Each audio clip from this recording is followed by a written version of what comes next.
Hey Church Girl, welcome to Church Girl Gang, a podcast where we get to talk about life, living for Jesus, and everything in between, and how that affects us in the here and now. My name is Kenzie, and I'll be your host, and I can't wait to dive into this conversation with you. Hey Church Girl, welcome back to another episode of Church Girl Gang. I am so glad that you're joining us today, and just a reminder, my name is Kenzie and I will be your host. And just as we're getting into this episode, I've had a really busy, crazy town week. That's all I can say. It's been wild. But one thought that I keep coming back to over and over again, really that I've had to cling to this week, is just that there is grace enough for me in God's kingdom. We may not always have it all together. In fact, sometimes we may be just a walking disaster. I don't know about you, but sometimes that's the way I feel. And so I just keep coming back to this thought that there is grace enough for each of us in God's kingdom. And so I want to encourage you with that today. I want to read you this Bible verse that goes along with that thought, which is 2 Corinthians 12:9. It says, "My grace," that's God speaking, "my grace is sufficient for you, for my power is made perfect in weakness." And then Paul says, "Therefore I will boast all the more gladly about my weaknesses, so that Christ's power may rest on me." And so just a reminder, we could be the weakest of the weak. We may be the weakest of the weak, but it's in those moments that God's glory and God's power shines through when he does the work that we can't do. And so I just want to encourage you with that today. Today's episode is going to be awesome because we have a special guest here today, Tamara. She is going to be sharing her story. I'm not going to give anything away, but let's get into that conversation right now.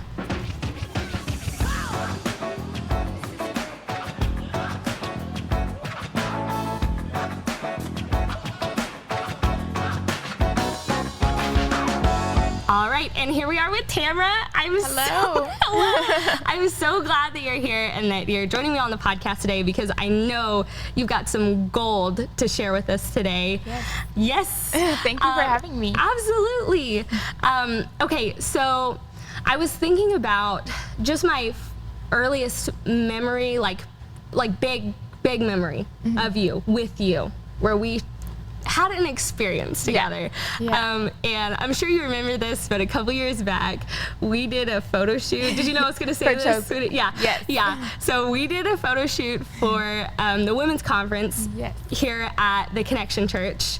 And it was really funny because I had actually, you don't know this, well, just how insane it was for me at least, but I had actually just come onto staff at the Connection Church, and they were like, "Okay, we're doing this conference and we need some pictures, we need some art for this conference." And so I was like, great goodness is more like it.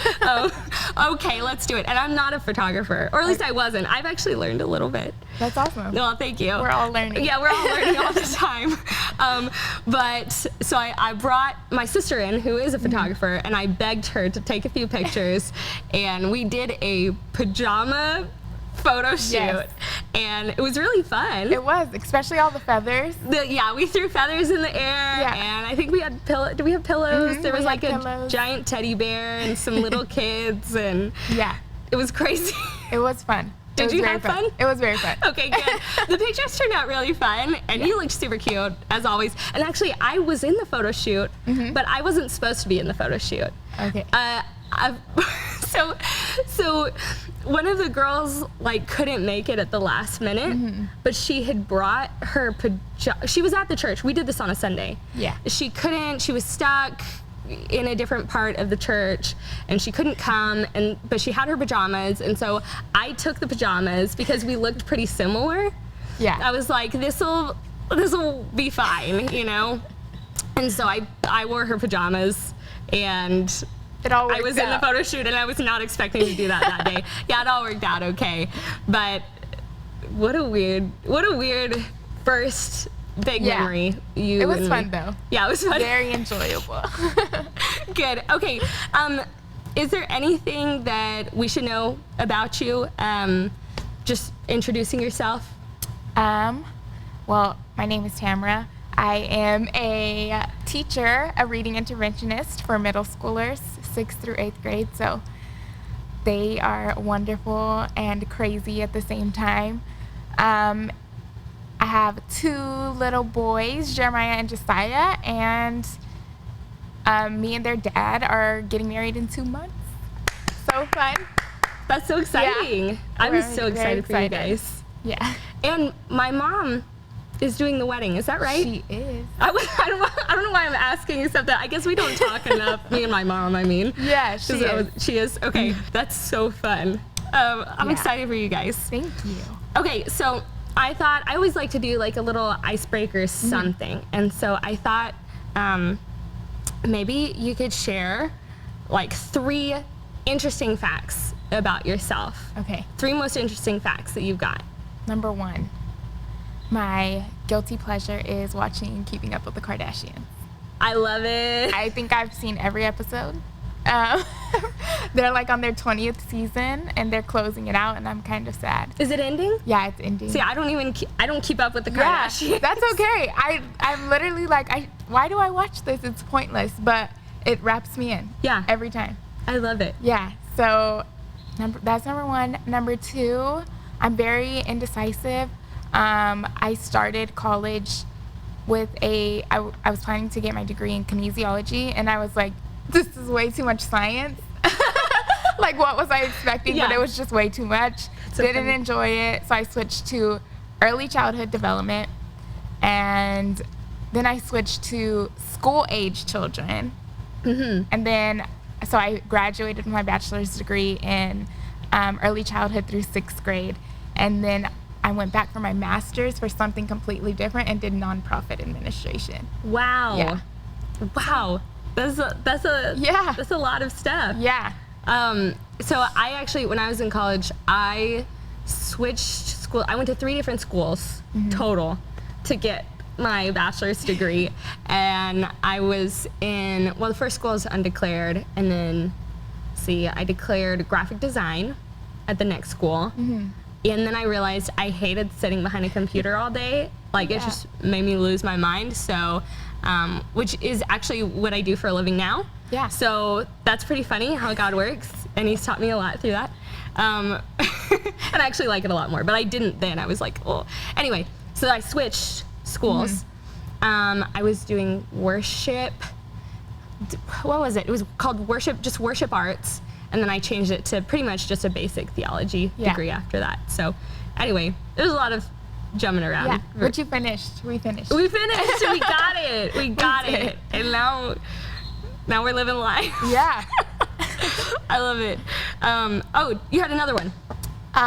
Yes. The 3rd one would be the very first car I had, I won from my child's. No way. Yeah. Jeremiah was in Child Inc., which is a program that helps like low-income families. So they were always like providing me with like taxi service and stuff like that. Yeah. And then they do every year around Christmas, Responsible Parent Award. And I had to write an essay of why I think that car would be beneficial to our family. And I won. And it was That's great. amazing. It was a little Pontiac with the sunroof. It was so cute. I love that. My first car, I could not afford a car. Yeah. And it was given to me. My first car was given to me by family friends. Well, actually, we paid $1 because to get the registration, you have to actually purchase the car. So I paid $1 for the car. And that was amazing. And that was actually, it was not a new Pontiac. Yeah. But it got me from point A to point B. For sure. The Pontiac was not new. It was a used car and it was an older car, but yeah, it got me. But it was a car. It was like for free. And they paid for my gas for like a month. And that's amazing. I was just living my best life. Wow. I love that fact about you. Okay, so we've talked a little bit, and I know that your heart is for teen moms, and so we'll talk about what you're doing and some resources for teen moms at the end. But could you share with us why your heart is for teen moms? Yes. So I am a third generation teen mom. My grandmother had her first son around 16. My mom had me around 16, and then I had my first son, Jeremiah, around 17. So I spent many years saying, that's not going to be me. Yeah. I'm going to break this generational chain. I am going to finish college first, and until I have a baby, I'm going to be married and everything, right? That didn't happen, obviously. Yeah. But it's okay. I've still broken many other generational chains, I feel, along the way. That's awesome. So yeah, I had my son, but when I got pregnant, I was kicked out of my house, and I moved in with my now fiance and his family, and just trying to navigate finishing high school, because I knew I wanted to finish school, because I knew I wanted to go to college, being a mom, and now living with a family that I hadn't known for too long, right? So it led to a lot of anxiety, some depression. I was crying myself to sleep almost every night the first few weeks, and it was just overwhelming. Yeah. Very overwhelming. And it was like that for a while. Me and my parents mended our relationship. We're great. They love their grandchildren. Dominique's family has been an amazing support system. But it was hard. It was hard at first. So I went through all the depression, the anxiety, and kind of just making my way through each day. And then a few years after I had my son, my grandfather passed away, and I was at his funeral service, and the pastor just stopped in mid-service. It was getting real emotional, and he was like, God just put this on my heart. I feel like somebody is here who is not saved and who needs to know Jesus today. I'm in tears in the service, and I just set Jeremiah down, not aware of who even is like gonna watch him. Yeah. But I just walk away from him, walk to the front of the service, and that's when I was saved and decided to give my life to Christ. And you know, having that church family, I immediately came back from Louisiana to Texas and found the church that we come to now, Connection Church. And I've been here for 5 years, and having that church family and being involved in the church and growing my relationship with Christ has done so much for that anxiety, so much for the depression, and just knowing that I'm not doing life alone. Yeah. And it's okay to not be okay. How was living life before finding Jesus, and I don't know, how did that reshape your life afterwards? Like I said before, I was just full of anxiety and feeling like I'm not enough, feeling like I ruined my life because I had a baby at such a young age, and just really a lot of judgment came with being a teen mom. So whenever I found Christ and accepted him into my life, it changed so much, just like the confidence. You know, he gave me Jeremiah for a reason. He gave me Jeremiah for a reason, and I am supposed to raise him up and love him, and he wouldn't have given him to me if he didn't feel as if I was equipped to do that. Right. That job. Right. Mm-hmm. That's amazing. And, you know, gosh, it's amazing how something that at least other people would look at as like a setback in your life, how when we see everything through God's eyes, we realize like, no, this could be the main thing. I mean, this is the main thing. This is my kid, and God has called me, you know, to raise him up. I for sure was not living a great life before. My parents always have had kind of a unstable relationship, go back and forth, and I started hanging out with like a not so great friend group and just getting into things that I shouldn't have been. And who knows what I'd be doing if I didn't have Jeremiah, because grades were falling, everything. So who knows where that would have led me. So let's say, this also is not a question I gave you before. Let's say that a teen mom, or maybe an expectant teen mom, is listening to this podcast, and she doesn't really know who Jesus is, or maybe she's curious about who Jesus is, but she doesn't know who Jesus is. How, before finding Jesus, did you keep going? How did you find the strength to, like, you continued high school, and you went on to college. You got saved during college years, or before? During college years. So how did you, like, find that, because you say you're struggling with anxiety and depression, how did you find the strength to, like, keep going? It's not about me anymore. I have a whole another life that I have to take care of, and that I have to make sure is okay, and their future is okay. So you kind of have to just show up every day and do the best that you can, so that you are providing that for your child. That makes sense, and that's really good advice there. Thank you. Okay, so let's say, I want to keep going with the teen mom. Say a teen mom is listening. What, just, like, I don't know, general advice would you be giving to them? I guess just that your life is not over. You still have so much to give here on earth. You have a God that loves you so much. And I know it can feel like everything is against you, if you're going through the anxiety, the stuff that I was going through, but also the judgment from others. I think of John 8 and the woman who was caught in the act of adultery. And even though me and Dominique wasn't married, it was, but that woman had people wanting to throw stones at her constantly, like the judgment and everything. And Jesus is like, okay, you guys can throw the stones, but only if you've never sinned.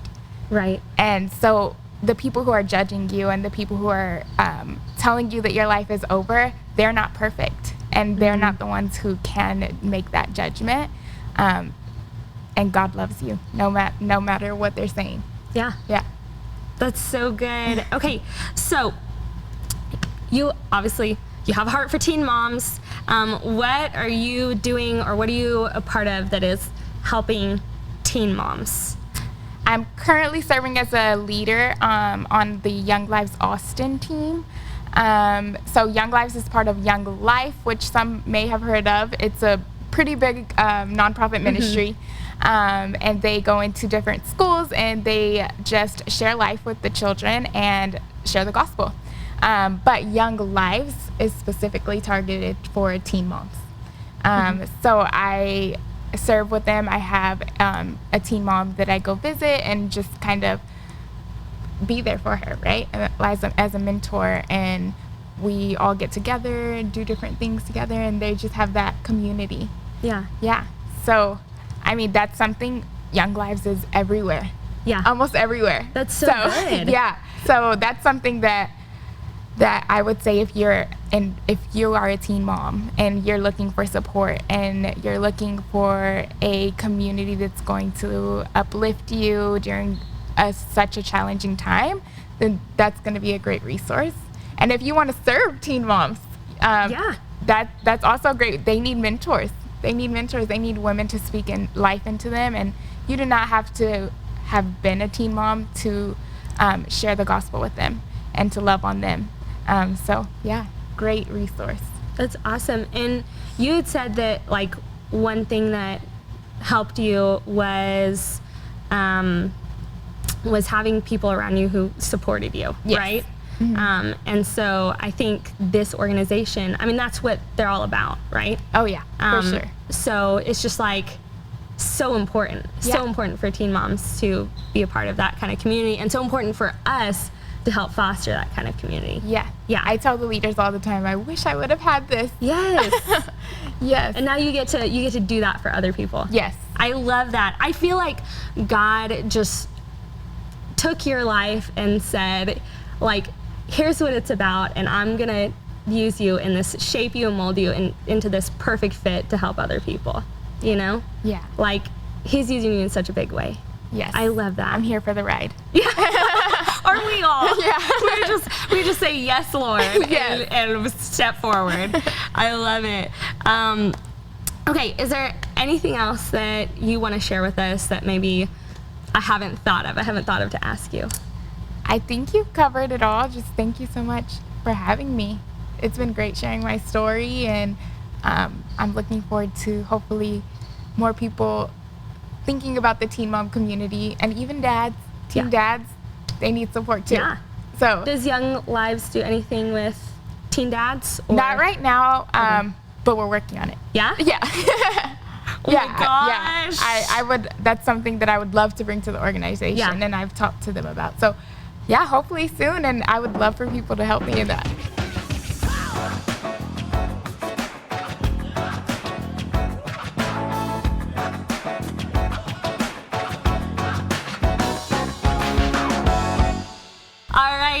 That was such an awesome conversation with Tamara, and I hope that you were really encouraged. Whether you are a teen mom or have been a teen mom or not, I feel like there was just so much that we can get out of that conversation, whether it's encouraging others or being encouraged by others, letting ourselves be encouraged by others, staying strong in our faith, or staying faithful to just moving forward in life. I think those are all important things. So I'm so glad we got to talk about that today.